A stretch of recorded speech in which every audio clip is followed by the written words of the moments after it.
Good morning, I'm Roland Martin. Next on the second hour of News One Now, the madman in the White House continues his attacks on NFL players when it comes to their protesting this weekend.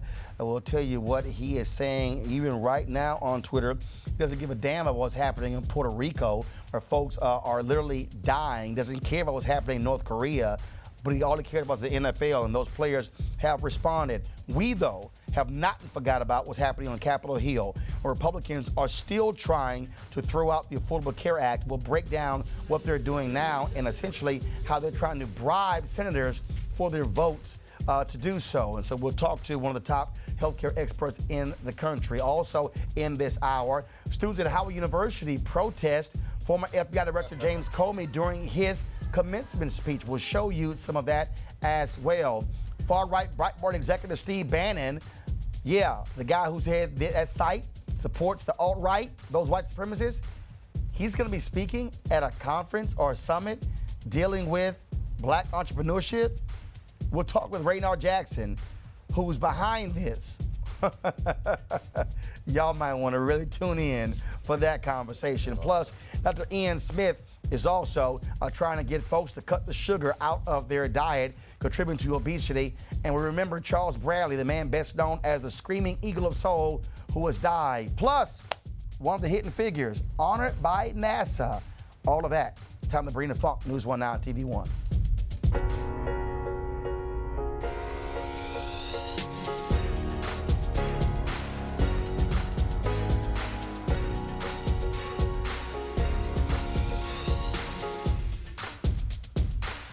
Wouldn't you love to see one of these NFL owners, when somebody disrespects our flag, to say, get that son of a off the field right now, out, he's fired. He's fired! Well, folks, that was Donald Trump on Friday. Go to my iPad, Shelley. This is him, of course, this morning on Twitter. This was sent out literally 22 minutes ago. The issue of kneeling has nothing to do with race. It is about respect for our country, flag, and national anthem. NFL must respect this. But, folks, you have the President of the United States who can't even respect the United States Constitution because he's literally complaining about the First Amendment. You had, of course, players all across the NFL yesterday following the lead of former San Francisco 49er quarterback Colin Kaepernick, declining to stand during the national anthem to protest racial injustice, income inequality, police brutality.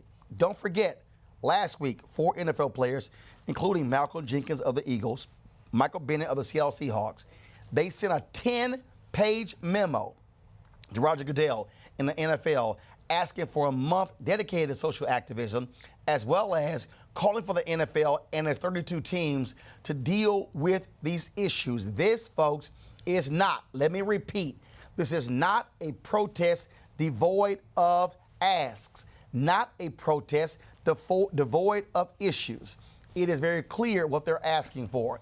The NFL had to respond to Donald Trump's comments. Roger Goodell released this statement: the NFL and our players are at our best when we help create a sense of unity in our country and our culture. There's no better example in the amazing responses from our clubs and players to the terrible natural disasters we experienced over the last month. The NFLPA has been responding. Individual players have been responding. It forced 29 of the 32 NFL team owners to also issue responses. Only 3 NFL teams have said nothing about what Donald Trump had to say. The New York Jets, which features one of their owner, of course, one of Donald Trump's ambassadors. You also have Jerry Richardson of the Carolina Panthers. If you're a Panthers fan, you should be embarrassed. He has said nothing. And, of course, so-called America's team, owned by Jerry Jones, pure trash by saying nothing.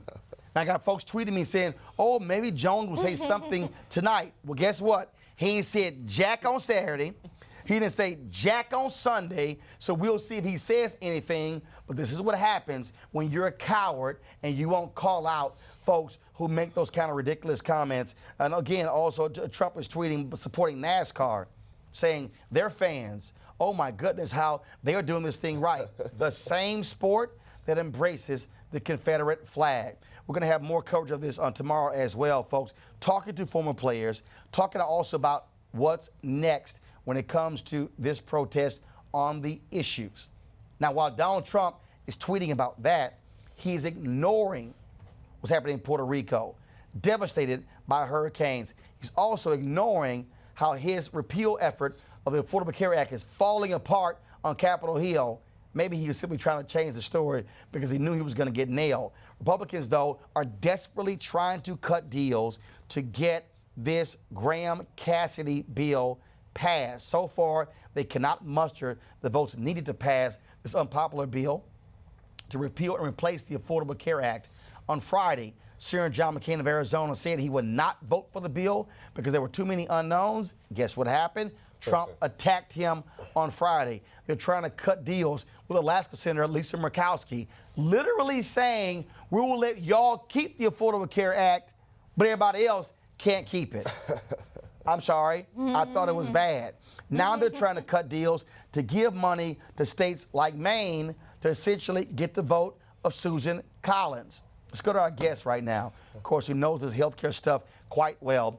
Dr. Brian Smedley, co-founder and executive director of the National Collaborative for Health Equity.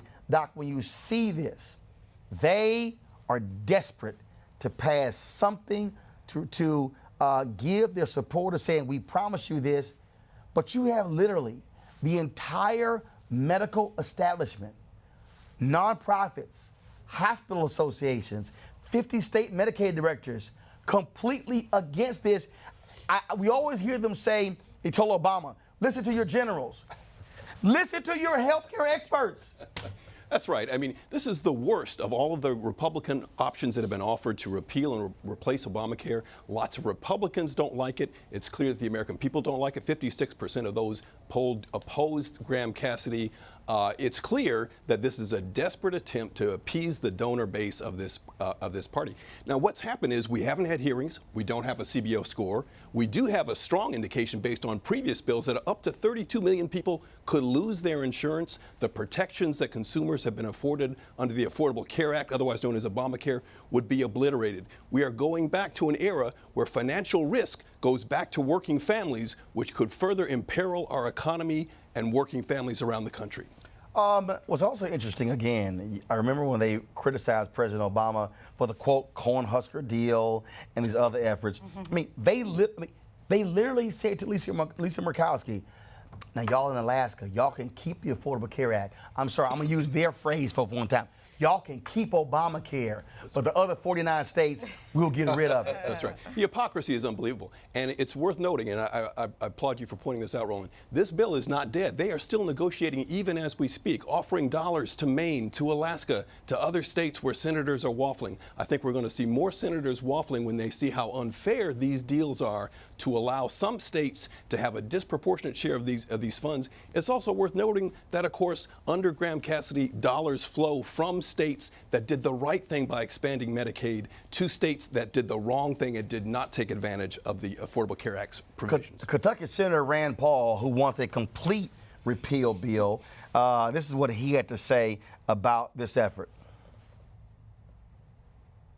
We can't just keep piling on new money. There has to be a few conservatives left in Washington who'll say, we really were for repeal and still are for repealing Obamacare. Well, it is hard for me to envision getting to yes on this bill because my concerns are so fundamental.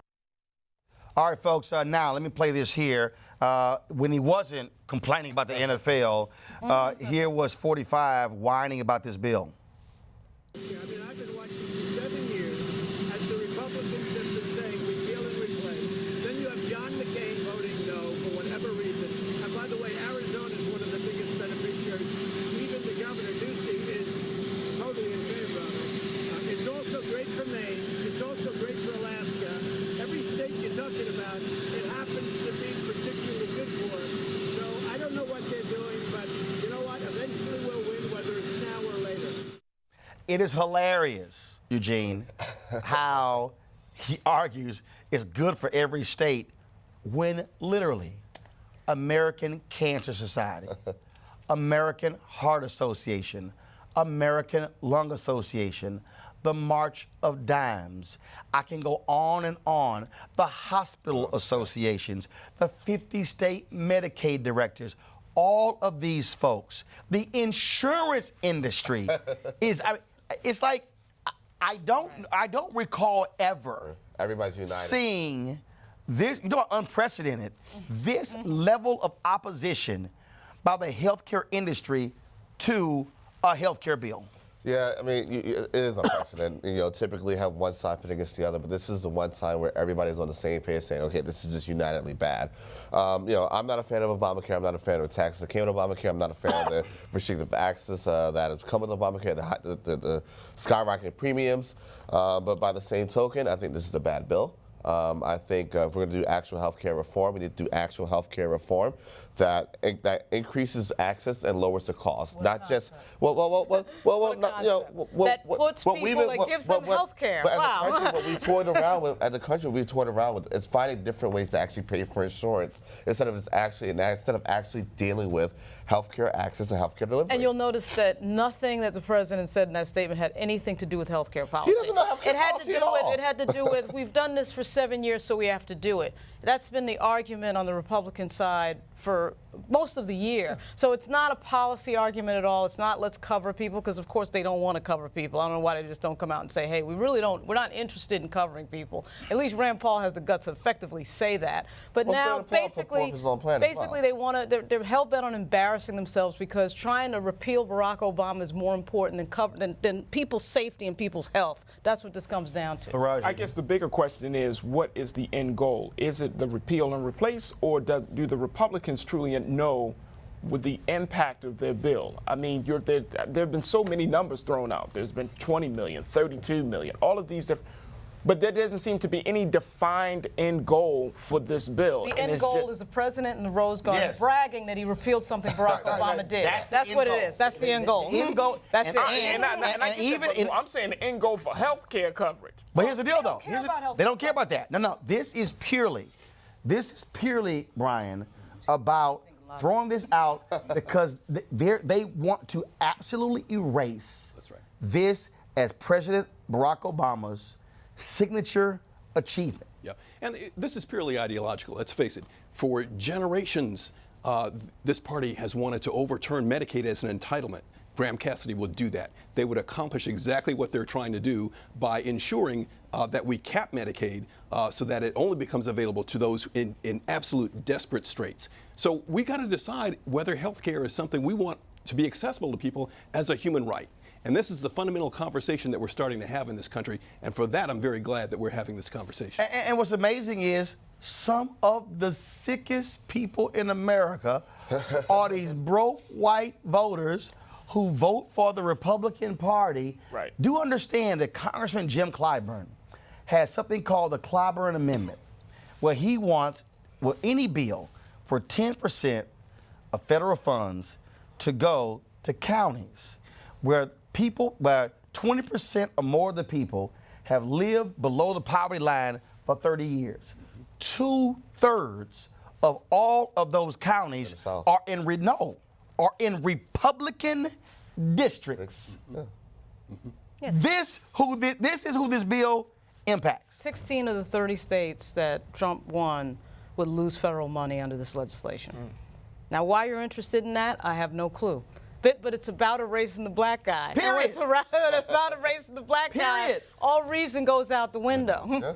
And Brian, John McCain opposed this, but he said you cannot reorder 1/6 of the economy in a back room, have no hearings, don't include Democrats, but then you say it's fair. That's right. So the Senate Finance Committee is holding a hearing today in an attempt to appear as if there's some sense of regular order. Wait. But this is not regular order. The Senate Finance Committee, not the committee that deals with health care. That's right. The Finance Committee, because this bill is about taxes. That's right.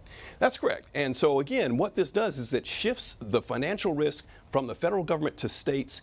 This is unprecedented. We haven't ever seen this. And that's why the state Medicaid directors are saying, Republican and Democrat, we will not accept this risk because it will overturn state health insurance markets in ways that cannot be repairable.